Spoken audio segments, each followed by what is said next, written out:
Ayan, what's up everyone? Tibais RTV po. Nandito naman po ako para i-vlog ang aking lunch for today's video. So, ang una ko pong ginigisa ay ang sibuyas. So, ayan po, maraming salamat sa mga nakabidyo dyan sa inyong lahat.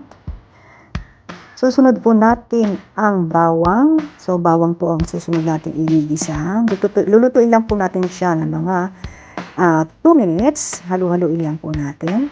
At susunod po natin ay ang chicken. So, chicken kari-kari po ang ating gagawin for today's video. Sa mga gusto pong matuto at gustong matuto o gusto manood ng aking video, maraming salamat din po dyan sa inyong lahat. So, ayan po, nilalagay ko na po ang chicken. So, nasa sa inyo po yan kung anong part ang gusto nyo. So, sa akin, isang buong manok ang aking lulutuin para sa aking kare-kare dahil ang aking menu ay good for 3 person po yan. Mag-share tayo ng ating blessing. So, ayan po.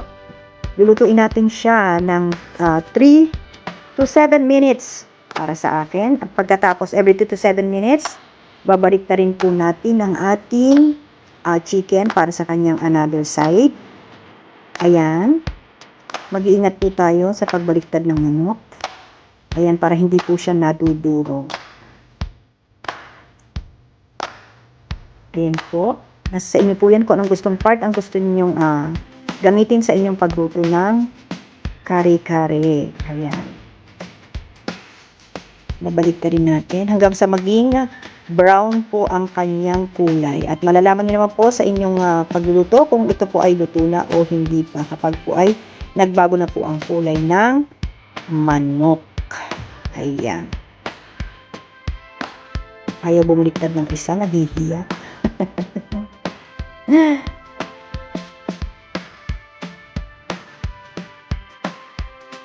So, ayan.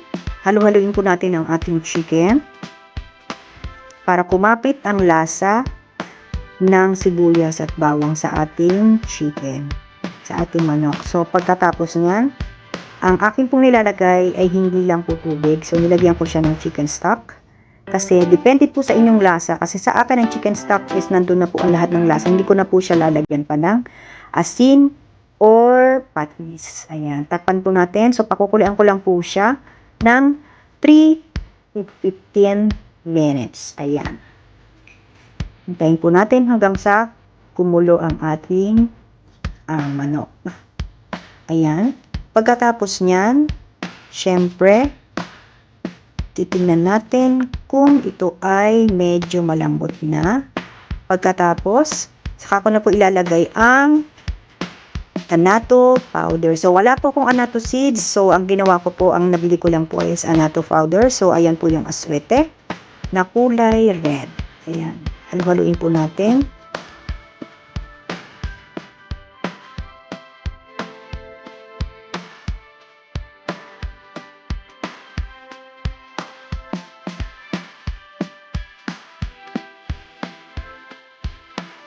Ayan, pagkatapos po natin na ilagay ang ating annatto powder, papakuloyin na ulit natin siya ng 3 minutes. After that, so ayan po ay nasa low heat lang po. Hindi siya masyado malakas. Ang susunod na po ay lalagay na natin ang ating pampalasa, isa pang magpapasarap, ang ating peanut butter. So, depende po sa inyo, sa inyong gusto, kung gaano kadami ang inyong gusto na ilagay na peanut butter. Ayan. Shoutout nga pala dyan sa peanut butter na yan. So, ayan po. Ayan, dudurugin lang po natin. O, tutunawin natin mismo sa kasama ng chicken. Ayan. After po nyan, hintayin po natin dahil kusa po yung lalapot. Kung hindi pa po kayo kontento sa lapot na inyong nakikita sa inyong niluluto, so pwede po kayong maglagay ng cornstarch. So, depende po sa inyo yan. Ayan. So, sa akin, hindi pa ako masyadong satisfied kasi medyo malabnaw. I mean, hindi siya malabnaw. Kumbaga, masyadong hindi malapot. Kaya, dinagdagan ko siya ng cornstarch. So, after nyan, paglagay ng cornstarch, pakukuloan po natin yan, guys. At hintayin natin hanggang siya ay lumabas ng inyong gustong texture para po sa inyong sabaw.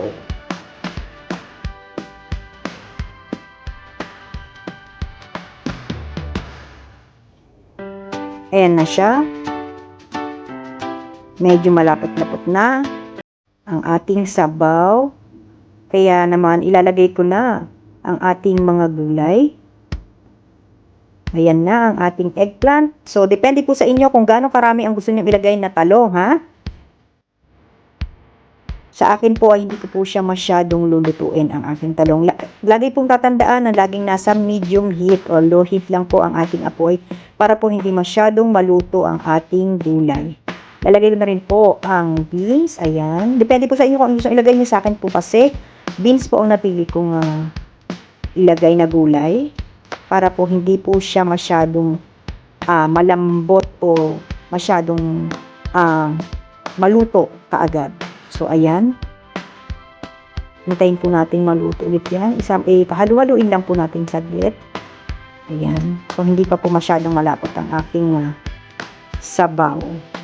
Ayan, gusto ko dyan yung maraming sabaw. Kaya, ayan guys. Hintayin natin ulit na maluto ang ating gulay. Lulutuin ko lang po siya ng 3 to 5 minutes ng low heat pa rin po. Or nasa medium heat lang po siya.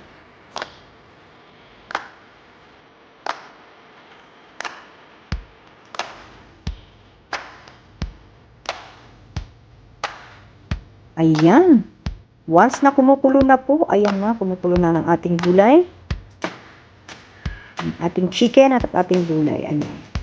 So, wala na po akong ibang nilagay dyan. Wala na pong asin or patis.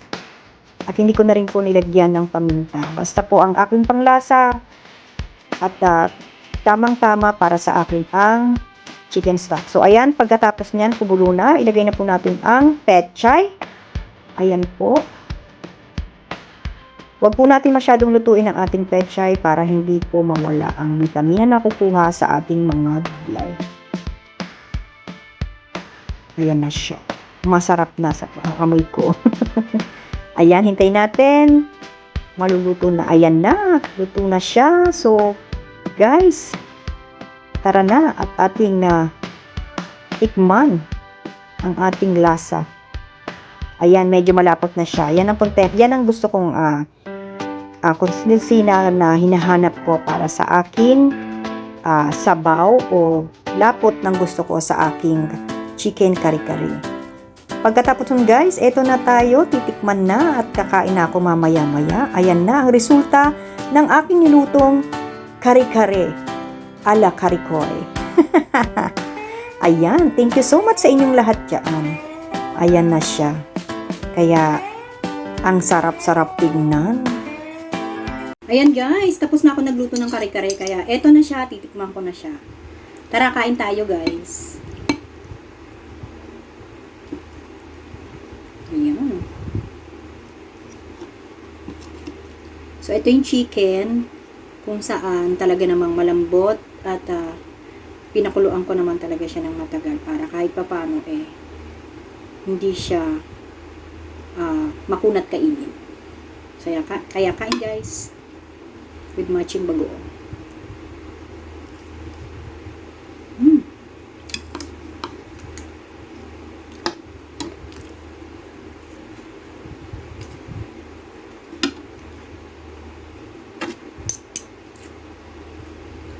Sumunod naman itong ating beans. So, ito siya. Hindi siya masyadong hilaw kasi hindi siya masyadong luto dahil medyo pinalutong ko siya.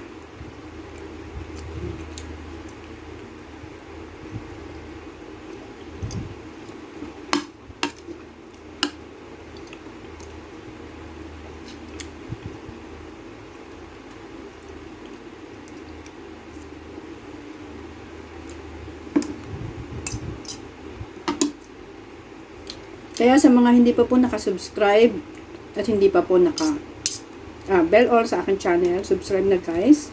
And para updated po kayo sa mga aking mga vlogs. At maraming salamat po sa inyo. Karikoy, may club shoutout sa iyo dyan. Karijoey. Karijo. Karijoey. Karijo. Karibea. Karikoy Jamir. Karikoy Lali. Karikoy Renilin and Karikoy Jehenya. Ate Bea, ayan, thank you so much. At Maricoy, Karikoy nga ba? Para sa, mega love shoutout sa'yo dyan, Rasek. Timokya, thank you so much sa inyong lahat dyan. I love you all. Bye-bye. Tara, kain na tayo. Kami ang Timokya, community na gamer, supporter din ng kapwa YouTuber.